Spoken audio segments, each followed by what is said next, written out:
ধরা মন লাগানো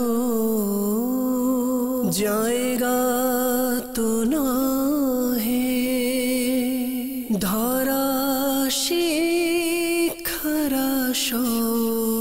তামাশা তো নহে। আলহামদুলিল্লাহ রাব্বিল আলামিন, আসসালাতু ওয়াসসালামু আলা সাইয়্যিদিল আমবিয়া ওয়াল মুরসালিন, আম্মা বা'দ। ফাআউযু বিল্লাহি মিনাশ শাইতানির রাজিম। বিসমিল্লাহির রহমানির রহিম। আসসালাতু ওয়াসসালামু আলাইকা ইয়া রাসূলুল্লাহ ওয়া আলা আলিকা ওয়া সাহাবিকা ইয়া হাবিবাল্লাহ। আসসালাতু ওয়াসসালামু আলাইকা ইয়া নাবিয়াল্লাহ ওয়া আলা আলিকা ওয়া সাহাবিকা ইয়া নূরাল্লাহ। প্রিয় প্রিয় ইসলামী ভাইয়েরাও, মাদানী চ্যানেলের দর্শকবৃন্দ, মাদানী চ্যানেলের ধারাবাহিক অনুষ্ঠান শিক্ষণীয় সংবাদে আপনাদের আরেকবার সুস্বাগতম।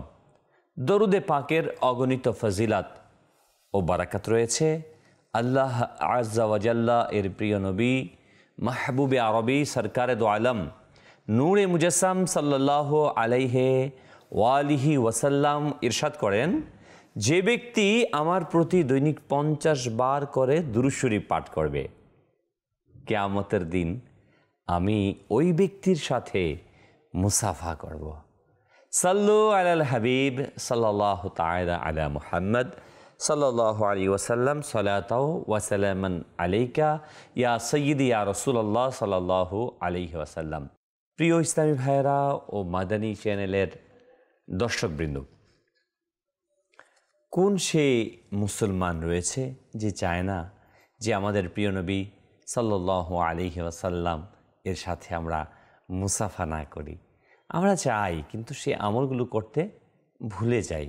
আমাদের ইচ্ছে হয় আমরা জান্নাতে যাব, প্রিয় রসুল করিম সাল্লাল্লাহু আলাইহি ওয়াসাল্লামের সংস্পর্শ প্রতিবেশী হতে চাই, কিন্তু প্রিয় ভাই, আমার উচিত হবে তাহলে আমরা যেন দুরূদ শরীফ অধিক থেকে অধিক পরিমাণে পাঠ করার চেষ্টা করি। সাল্লু আলাল হাবিব সাল্লাল্লাহু তাআলা আলা মুহাম্মদ সাল্লাল্লাহু আলাইহি ওয়াসাল্লাম, সালাতাও ওয়া সালামান আলাইকা ইয়া সাইয়্যিদি ইয়া রাসূলুল্লাহ সাল্লাল্লাহু আলাইহি ওয়াসাল্লাম। প্রিয় প্রিয় ইসলামী ভাইরা ও মাদানী চ্যানেলের দর্শকবৃন্দ, আসুন অনুষ্ঠান শিক্ষণীয় সংবাদ এর শুরুতে আমরা ভালো ভালো নিয়ত করে নিই। কেননা রসুল করিম সাল্লাল্লাহু আলাইহি ওয়াসাল্লাম ইরশাদ করেন, নিয়তুল মুমিনি খায়রুম মিন আমালি, মুমিনের নিয়ত তার আমলের চেয়ে উত্তম। আল্লাহ তাআলার সন্তুষ্টির জন্য, সওয়াব হাসিলের জন্য, এলমে দ্বীন অর্জনের জন্য, শিক্ষণীয় সংবাদ দেখে শিক্ষা গ্রহণ করে পরবর্তী সময় আমাদেরকে কল্যাণময় জীবন পরিচালনার জন্য শিক্ষাগুলো কাজে লাগানোর জন্য আমরা শেষ পর্যন্ত এই অনুষ্ঠান দেখব ইনশাআল্লাহ আজ্জা ওয়া জাল। প্রিয় ইসলামী ভাইরা ও মাদানী চ্যানেল দর্শকবৃন্দু, আমরা এই অনুষ্ঠানের মধ্যে আমাদের দেশ বিদেশে ঘটে যাওয়া বিভিন্ন ঘটনাগুলোর পর্যালোচনা করে থাকি। মূলত আমাদের উদ্দেশ্য কিন্তু সংবাদ পরিবেশন নয়, বরং সংবাদ থেকে শিক্ষা গ্রহণ হচ্ছে আমাদের উদ্দেশ্য। আর এই উদ্দেশ্য নিয়ে আমরা চলছি শিক্ষণীয় সংবাদী অনুষ্ঠান। প্রিয় ইসলামী ভাইরা ও মাদানী চ্যানেল দর্শকবৃন্দ, বর্তমানে আমাদের যে সিজন চলছে সেটা হচ্ছে বৈশাখ মাস। আর এই বৈশাখ মাসে হঠাৎ করেই শুরু হয়ে যায় আমাদের বিভিন্ন জায়গাতে জলোচ্ছ্বাস, বিভিন্ন ধরনের ঝড়, কালবৈশাখী ঝড় সহ বিভিন্ন তুফান এবং বিভিন্ন ঘূর্ণিঝড়। আমরা লক্ষ্য করেছি যে গত সপ্তাহেও আল্লাহ সুবহানাহু ওয়া তাআলা দয়া করেছেন, অল্পের জন্য চাঁদপুর থেকে ছেড়ে আসা মেঘনা নদীতে একটি নদী এবং ঢাকা থেকে ছেড়ে যাওয়া একটি লঞ্চ প্রায় ডুবে যাওয়ার উপক্রম হয়েছিল। প্রচণ্ড তুফান হঠাৎ করে মেঘনা নদীতে ছেড়ে দিয়ে কঠিন এক অবস্থান।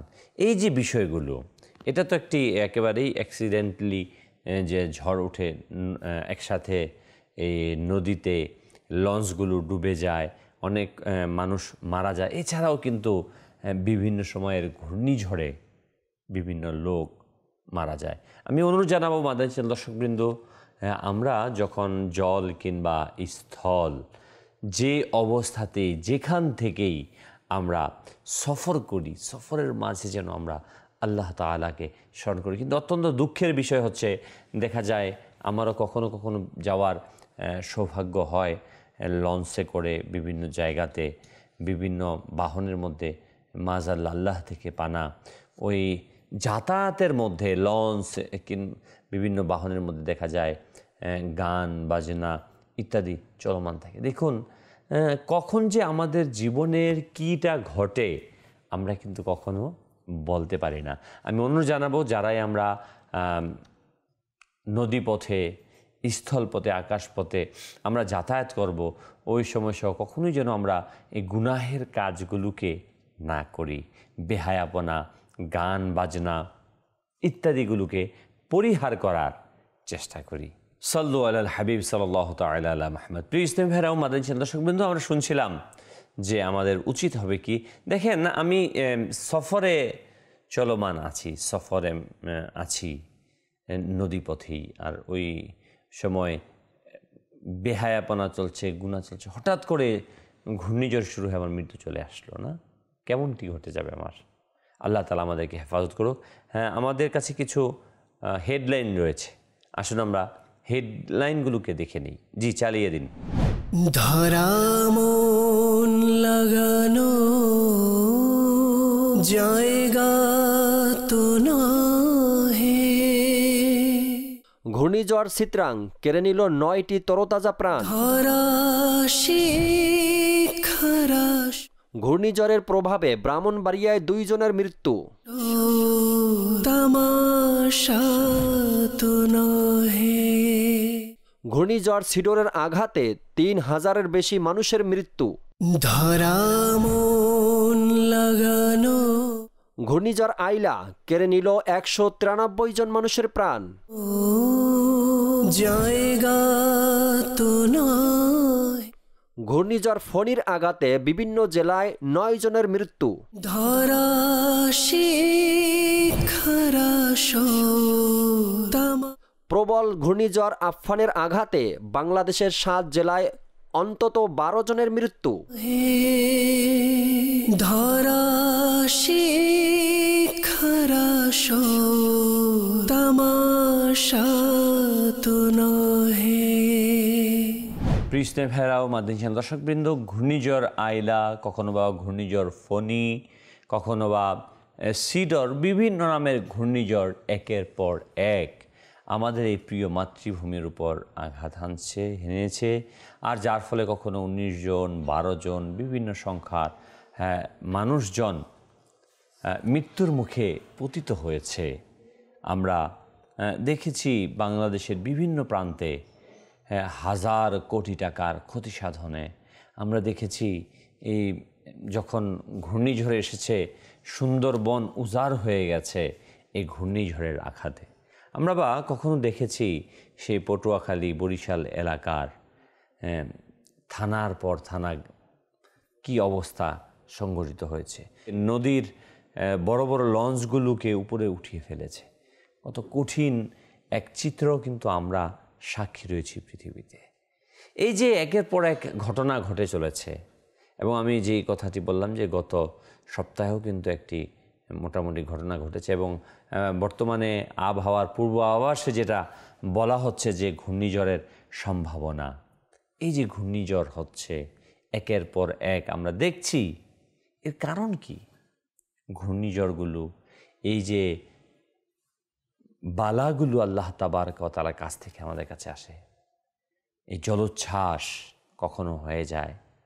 আমরা জলোচ্ছ্বাসে দেখেছি পৃথিবীতে হাজার হাজার মানুষ ধ্বংসপ্রাপ্ত হয়েছে, মৃত্যুর মুখে পতিত হয়েছে।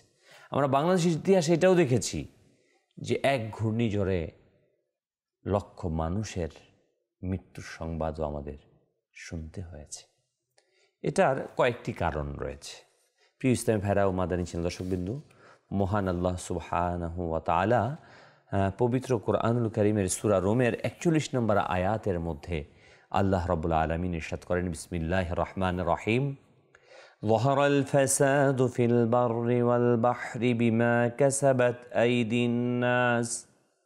أيدي الناس ليذيقهم بعض الذي عملوا لعلهم يرجعون। জলে স্থলে মানুষের কৃতকর্মের দরুন বিপর্যয় ছড়িয়ে পড়েছে। আল্লাহ তাদেরকে তাদের কর্মের শাস্তি আস্বাদন করাতে চান, যাতে তারা ফিরে আসে। প্রিয় ইসলামী ভাইয়েরা ও মাদানী চ্যানেলের দর্শকবৃন্দ, আল্লাহ সুবহানাহু ওয়া তাআলা এখানে স্পষ্টভাবে বর্ণনা করেছেন জলে স্থলে যে বিপর্যয় আসছে এগুলো কৃতকর্মের শাস্তি, আমাদেরকে সতর্ক করানোর জন্য, আমাদেরকে হুঁশিয়ার করানোর জন্য আল্লাহ তাআলা এই সকল বিষয়গুলোকে দেন, সতর্ক করান। তারপরেও কি আমরা সতর্ক হচ্ছি? আমরা কি ফিরে আসছি? আমরা কি আল্লাহ তাআলার পথে চলছি? প্রিয় ভাই, আমার সামনে থেকে আমার ভাইয়ের ইন্তেকাল হলো, আমার বোনের ইন্তেকাল হলো, কত মানুষ চলে গেল, কত মানুষকে আমি আমার হাতে কবরে রাখছি। তারপরেও কি আমরা গুনাহ থেকে ফিরে আসছি? গাফলতির চাদর থেকে আমরা কি জাগ্রত হতে পারছি? আমরা গাফলতির চাদর পরে ঘুমিয়ে আছি। আমরা এই পৃথিবীর মাঝে নিজেদের মনকে বসিয়ে দিয়েছি। আমরা এই পৃথিবীতে বেহায়াপনা, উলঙ্গপনা, আল্লাহ তাআলার অবাধ্যতা একের পর এক আমরা নিজেরা ছড়িয়ে দিচ্ছি সোশ্যাল মিডিয়ার মাধ্যমে, ফেসবুক, ইউটিউবের মাধ্যমে। আজকে আমরা কি না করছি, আমাদের দ্বারা কোন সে কাজ যেটা সংগঠিত হচ্ছে না। আল্লাহ তাআলা কিছু নেক বান্দা, ওই নেক বান্দাদের ওয়াসিলাতে আমাদেরকে আল্লাহ তাআলা বাঁচিয়ে রেখেছেন। নয়তো আমরা এমন অসংখ্য নাফরমানি করছি প্রতিনিয়ত। প্রিয় ভাই ও মাদানী চ্যানেলের দর্শকবৃন্দ, যে অনেক পূর্বে আল্লাহ তাআলা হয়তো আমাদেরকে ধ্বংস করে দিতেন, আল্লাহ তাআলা আমাদেরকে ক্ষমা করছেন। শুনুন, প্রাকৃতিক দুর্যোগ, ঘূর্ণিঝড়, জলোচ্ছ্বাস, মহামারী দেখে প্রিয় নবী সাল্লাল্লাহু আলাইহি ওয়াসাল্লাম বিচলিত হতেন। রাসূল আকরাম সাল্লাল্লাহু আলাইহি সাল্লাম আল্লাহ তাআলার আযাব গজবকে ভয় করতেন। সাহাবায়ে কেরাম আলাইহিম রিদওয়ানদের এসব আযাব গজব থেকে মুক্ত থাকতে দিক নির্দেশনা, তাওবা, ইস্তিগফারের পরামর্শ দিতেন। প্রাকৃতিক দুর্যোগ ও মহামারী আসার কারণ বর্ণনায় হাদিসে পাকে রয়েছে। রাসূল আকরাম সাল্লাল্লাহু আলাইহি ওয়াসাল্লাম এসব মহামারী, ঘূর্ণিঝড় সহ যাবতীয় বিপদাপদ কেন হয় সে সম্পর্কে সাহাবায়ে কেরাম আলাইহিম রিদওয়ানদেরকে বর্ণনা করেছেন। এমন কিছু কাজ আছে যেসব কাজের কারণে আল্লাহ তাআলা মানুষের উপর দুর্যোগ, মহামারী চাপিয়ে দেন। হ্যাঁ, আমাদের এই হাতগুলো উপার্জন করছে যা আমাদের কাছে আসছে, স্পষ্টতরই আমরাই এগুলোকে অর্জন করছি। অধিকাংশ তো আল্লাহ তাআলা ক্ষমা করে দেন। দেখুন আজকে আমরা কি না করছি। শুনুন, হযরত আব্দুল্লাহ ইবনে ওমর রাদিয়াল্লাহু তাআলা আনহু বলেন, রাসূল করিম সাল্লাল্লাহু আলাইহি সাল্লাম আমাদের দিকে এগিয়ে এসে বললেন, হে মুহাজির, তোমরা 5টি বিষয়ের পরীক্ষার সম্মুখীন হবে। তবে আমি আল্লাহ তাবারক ওয়া তাআলার কাছে আশ্রয় প্রার্থনা করি যেন তোমরা তার সম্মুখীন না হও। আর তা হচ্ছে, যখন কোনো জাতির মধ্যে প্রকাশ্যে অশ্লীলতা ছড়িয়ে পড়বে, তখন মহামারী আকারে নতুন নতুন রোগের প্রাদুর্ভাব হবে যা আগের লোকদের মধ্যে কখনো দেখা যায়নি। এটা কিন্তু আমরা এই অনুষ্ঠানে বারবার উচ্চারিত হচ্ছে, বারবার বলছি হাদিসে কারিমাগুলো। কারণ এই বিপদগুলোর কারণই কিন্তু এটা। আজকে আমাদেরকে যদি জিজ্ঞাসা করা হয় কেন, আমরা বিভিন্ন ব্যাখ্যা বলি, এটা এই কারণে, এটা এই কারণে, এটা এই কারণে, কিন্তু হাকিকত কারণগুলো আমাদের প্রিয় নবী মাহবুবে আরবি সরকারে দো আলম নূরে মুজাসসাম সাল্লাল্লাহু তাআলা আলাইহি ওয়াসাল্লাম ইরশাদ করে গিয়েছেন। আজকে প্রিয় ইসলামী ভাইয়েরা ও মাদানী চ্যানেল দর্শকবৃন্দ, আমরা দেখতে পাচ্ছি মহামারী একের পর এক আসছে বিভিন্ন নাম, আমরা নাম দিচ্ছি, বাহানা দিচ্ছি, আসলে হাকিকতে এগুলো হচ্ছে বেহায়াপনার ব্যাপক হওয়ার কারণ। আজকে আমি আপনি আমরা কি এর সাথে সম্পৃক্ত হচ্ছি না? আজকে টেলিভিশন, সোশ্যাল মিডিয়া, মোবাইল, ইন্টারনেটের মাধ্যমে আমরা কতক্ষণ কল্যাণকর কাজের মধ্যে আছি। অধিকাংশই আমার সন্তান, আপনার সন্তান, আমরা কত পার্সেন্ট নেক কাজের মধ্যে, কল্যাণকর কাজের মধ্যে থাকি? চলে যাই, মুহূর্তের মধ্যে চলে যাই। মাযআল্লাহ, নাউজুবিল্লাহ, যে দেখা যায় অনেক জায়গাতে পবিত্র জায়গাগুলোর মধ্যে গিয়ে বসে বসেও মোবাইল চালানো হচ্ছে। আল্লাহ থেকে পানা। প্রিয় ভাই, এগুলো রাসূল করিম সাল্লাল্লাহু আলাইহি ওয়াসাল্লাম ইরশাদ করেছেন। দ্বিতীয় নম্বর, যখন কোনো জাতি ওজন ও পরিমাপে কারচুপি করে তখন তাদের উপর নেমে আসে দুর্ভিক্ষ, কঠিন বিপদ, মুসিবত। আমরা বলছি না দুর্ভিক্ষ, দ্রব্যমূল্যের ঊর্ধ্বগতি, এগুলো আমাদের উপার্জন। যখন ওই জাতির ব্যবসায়ীরা কারচুপি করবে, মালে কম দেবে, তখনই এই সকল বিপদগুলো আসতে থাকবে। প্রিয় ইসলামী ভাইয়েরা ও মাদানী চ্যানেলের দর্শকবৃন্দ, আপনি ভাববেন যে আমি একা করে কি হচ্ছে? হ্যাঁ, আমার কারণেই ঘটতে পারে। আমি পরিবর্তন হই, এই জাতি পরিবর্তন হবে। আমি পরিবর্তন হই, আমার পরিবার পরিবর্তন হবে। এই পরিবার পরিবর্তন হলে সমাজ পরিবর্তন হবে। সমাজ পরিবর্তন হলে জাতি পরিবর্তন হবে। রাসূল করিম সাল্লাল্লাহু আলাইহি ওয়াসাল্লাম ইরশাদ করেন, যখন কোনো জাতি যাকাত আদায় করবে না, তখন আসমান থেকে বৃষ্টি বর্ষণ বন্ধ হয়ে যাবে। যদি জমিনে চতুষ্পদ জন্তু ও নির্বাক প্রাণী না থাকতো, তবে কখনো বৃষ্টিপাত হতো না। আজকে তো বিভিন্নভাবে আমরা সংজ্ঞায়িত করি এটাকে, যাকাতকে বিভিন্নভাবে আমরা লুকোচুরি করি। কোটি কোটি টাকার অর্থ আছে আমার কাছে, অনেকের কাছে। আমরা বাহানা তালাশ করি কোনভাবে যাকাত দেয়া থেকে নিজেকে দূরে রাখতে পারব, কোন না কোনোভাবে এই বাহানা আমরা তালাশ করছি না। প্রিয় ইসলামী ভাইয়েরা, আপনার আমার গুনাহের কারণে পুরো জাতির উপর সে আযাব নেমে আসবে। হ্যাঁ, হবে, কারণ আমরা বুঝাতে পারছি না। আর এর ফলে যখনই গুনাহ ছড়িয়ে যাবে, তখন এই মহামারী আসবে। আজকে অনাবৃষ্টি বেড়ে গেছে বিভিন্নভাবে, বিভিন্ন কারণ আমরা বর্ণনা করছি, কিন্তু হাকিকতে এর সাথে এইগুলো রয়েছে। হ্যাঁ, আরও দুনিয়ার কারণগুলো কিন্তু আমরাই ঘটাচ্ছি। আজকে অধিক পরিমাণে কার্বন ডাইঅক্সাইড নির্গত হচ্ছে। আমরা জানি প্রিয় ইসলামী ভাইরা ও মাদানী চ্যানেল দর্শকবৃন্দ, যে অধিক পরিমাণে কার্বন ডাইঅক্সাইড নির্গমনের ফলে তাপমাত্রা বৃদ্ধি পাচ্ছে। বলা হচ্ছে যে 2040 সালের মধ্যে এটাকে নিয়ন্ত্রণ করতে না পারলে এক বিপর্যয় অবস্থার মধ্যে গিয়ে পড়বে পৃথিবী। এবং সেটার প্রভাব কিন্তু আমরা দেখছি। অসময়ে বৃষ্টি হচ্ছে, আবার বৃষ্টির সময় বৃষ্টি হচ্ছে না, একসাথে অধিক বৃষ্টি হচ্ছে, আবার বৃষ্টি থমকে যাচ্ছে। এর ফলে ফসল উৎপাদনে ব্যাঘাত ঘটছে।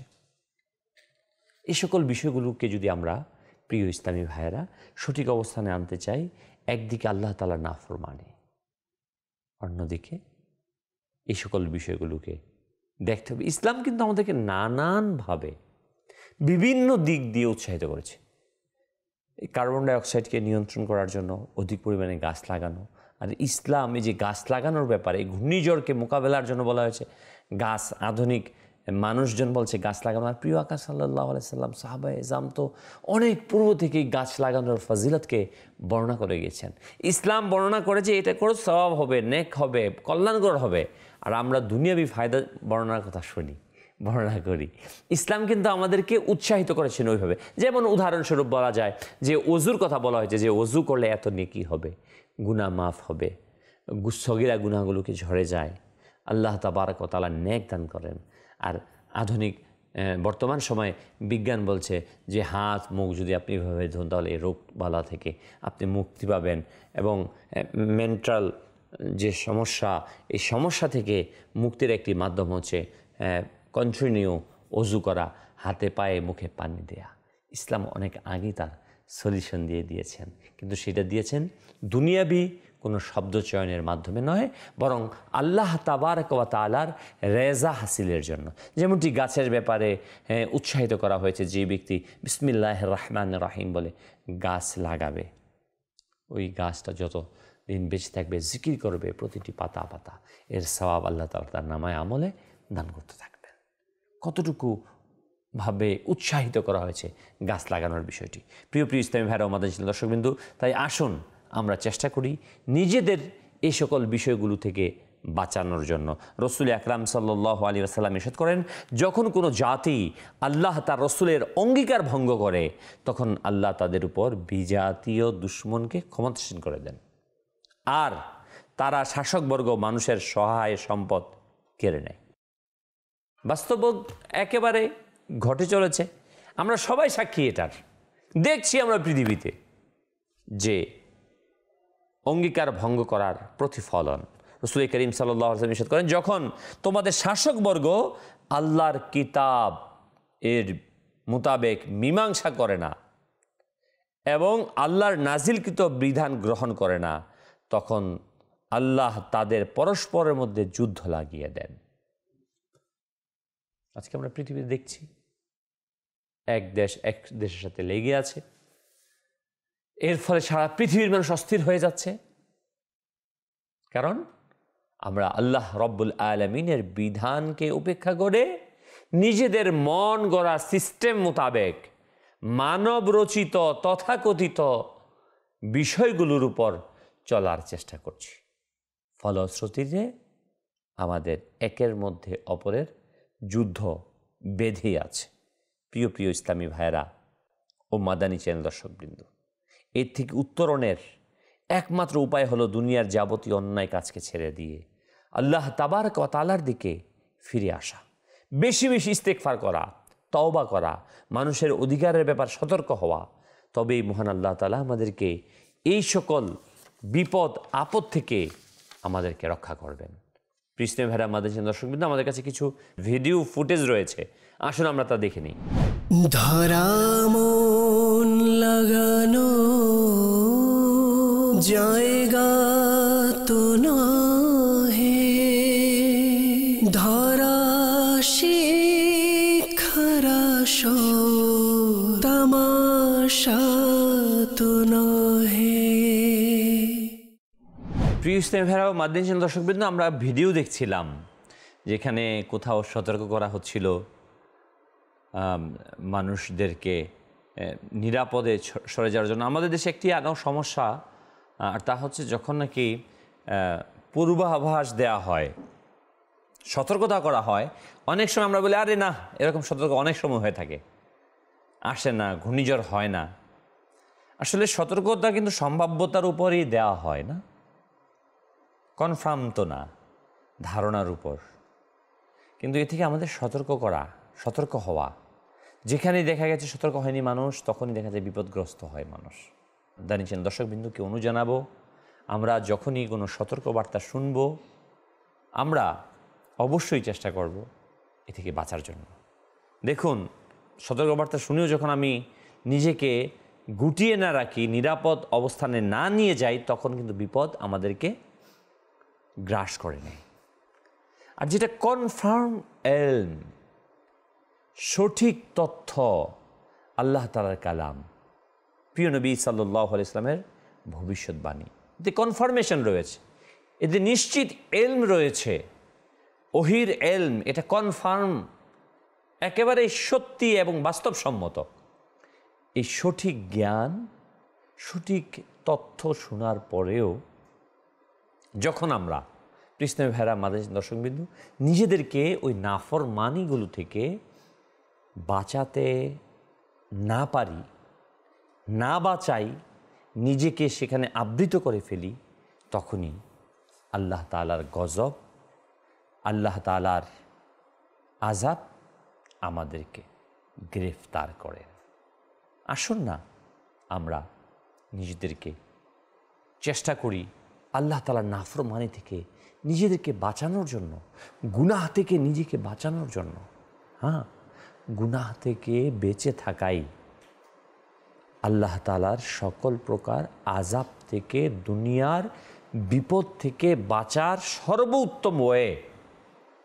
আমি আপনি যত কিছুই করি না কেন, সকল কিছুই নিঃশেষ হয়ে যাবে, শুধু আল্লাহ তাআলার নামটাই অবশিষ্ট থাকবে। দেখুন,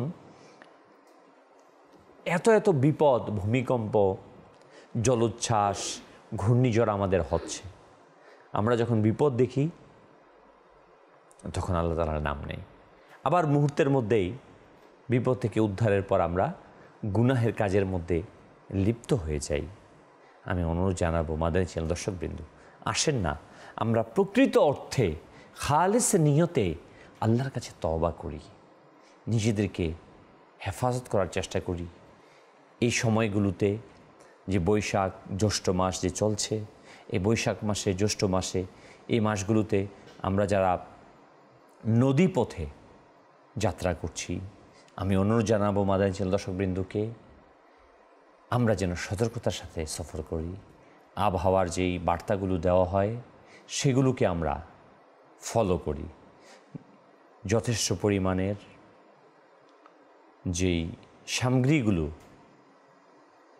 জ্যাকেট যেগুলো ভেসে থাকার মাধ্যম থাকে, বিভিন্ন পানির মধ্যে ভেসে থাকার লাইফ জ্যাকেট, এগুলোকে আমরা বেশি পরিমাণে বাহনগুলোতে, যানবাহনে অর্থাৎ লঞ্চ, স্টিমারের মধ্যে রাখার চেষ্টা করি।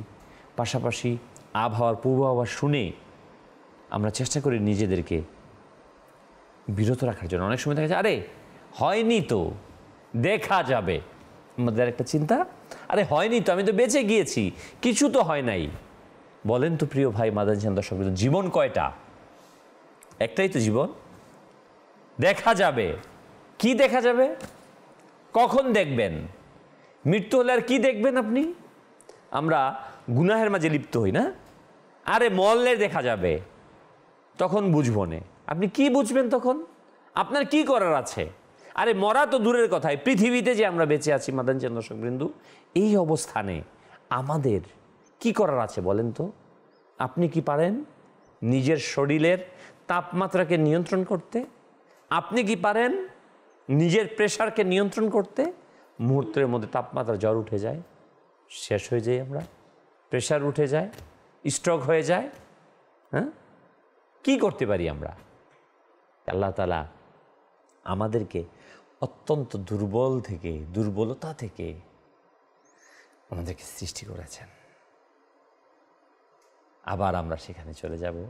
মাঝখানে কখনো কখনো আল্লাহ রাব্বুল আলামিন আমাদেরকে পরীক্ষা করছেন, কিন্তু আমরা এতই নির্বোধ, ওই পরীক্ষাকে আমরা মনে করছি কখনো কখনো যে অবকাশ দিচ্ছেন, এই অবকাশকে, পরীক্ষাকে আমরা আমাদের ক্ষমতা মনে করে বসেছি। না প্রিয় ইসলামী ভাইয়েরা ও মাদানী চ্যানেলের দর্শকবৃন্দ, দেখুন বৃহস্পতি, নেপচুন, প্লুটো, বিভিন্ন যে সৃষ্টি জগতের যে গ্রহ, নক্ষত্র, নিপুঞ্জগুলো, এই যে বিভিন্ন সৃষ্টির যেই গ্রহ নক্ষত্রগুলো রয়েছে, যখন নাকি দেখা যায় ক্যামেরা জুম করে, মনে হয় যেন বালির, এভাবে হাত দিয়ে বালি উঠালে ছেড়ে দিয়ে যেমন ঝরঝর করে বালিগুলো ঝরছে, এরকম গ্রহ নক্ষত্রগুলো অসংখ্য বালির স্তূপের, বালির পাহাড়ের মতো মনে হচ্ছে না যখন আমরা দেখি? ভেবে দেখেন তো, ওই কোটি, মিলিয়ন, ট্রিলিয়ন গ্রহ নক্ষত্রের মধ্যে একটি গ্রহ আমাদের এই পৃথিবী। ওই পৃথিবীর মাঝে আমি কতটুকু? ওই এতটুকু মানুষ আমরা না, আল্লাহর এত মহান সৃষ্টির মাঝে, এত বিশাল সৃষ্টির মাঝে আমি সামান্যতম এতটুকু, আর আমি কত কিছু ভাবি, কত কিছু করে ফেলি, কত কিছু করার চিন্তা করি। আসলেই আমাদের ক্ষমতা অত্যন্ত সীমিত, অত্যন্ত সীমিত, কিন্তু আমরা উপলব্ধি করতে পারি না। যখন কেউ অবাধ্য হয়ে যায় তখন সে অন্ধ হয়ে যায়, যখন সে নাফরমান হয়ে যায় তখন সে অন্ধ হয়ে যায়, তখন তার বুঝার শক্তি বিলুপ্ত হয়ে যায়। দেখুন, যারা নেক বান্দা, যারা সলেহ বান্দা, যারা আল্লাহকে চিনেছে, আল্লাহর সৃষ্টিকে উপলব্ধি করেছে, তারা আল্লাহ রাব্বুল আলামিনের কাছে আত্মসমর্পণ করেছে। প্রিয় নবী মাহবুবে আরবি সাল্লাল্লাহু আলাইহি ওয়াসাল্লাম, যার সাদকায় কুল কায়নাতকে আল্লাহ তাআলা সৃষ্টি করেছেন, ওই প্রিয় আকা সাল্লাল্লাহু আলাইহি ওয়াসাল্লাম আল্লাহ তাআলার ইবাদতে মশগুল থাকতেন। সাহাবায়ে এজাম যখন আল্লাহর মাহবুব সাল্লাল্লাহু আলাইহি ওয়াসাল্লামের সাদকায় চিনেছেন ওই মহান রব তাআলাকে, দেখুন এক একজন সাহাবায়ে কেরাম আলাইহিমুর রিদওয়ান আল্লাহ তাআলার কাছে নিজেকে কিভাবে আত্মসমর্পণ করে দিয়েছে। আসুন প্রিয় ইসলামী ভাইরা ও মাদানী শেল দর্শকবৃন্দু, আমাদের এই পৃথিবীতে ঘটে যাওয়া বিভিন্ন বিপদগুলোকে আমরা পর্যালোচনা করে নিজেদেরকে ওই সকল বিপদ থেকে বাঁচানোর চেষ্টা করি। গুনাহ থেকে, আল্লাহ তাআলার নাফরমানি থেকে, বেহায়াপনা থেকে, ধোঁকা থেকে, প্রতারণা থেকে, মানুষের হক আত্মসাৎ করা থেকে, গান বাজনা থেকে, কুদৃষ্টি দেওয়া থেকে আমি, আপনি, আমাকে, আপনাকে, আমাদের এই সমাজটাকে বাঁচানোর চেষ্টা করি। তাহলে আল্লাহ রাব্বুল আলামিনের হেদায়াত প্রাপ্ত আমরা হব, আল্লাহর দয়াপ্রাপ্ত আমরা হব। আসুন এই সময়গুলোতে আমরা নিজেদেরকে হেফাজত করার চেষ্টা করি। আল্লাহ সুবহানাহু ওয়া তাআলা আমাদের সবাইকে সে তৌফিক দান করুক। আমিন বিজাহিন নবীল আমিন সাল্লাল্লাহু তাআলা আলাইহি ওয়াসাল্লাম। ধরা মন লাগানো জায়গা তো নহে, ধরা শিখারা শো তামাশা তো নহে।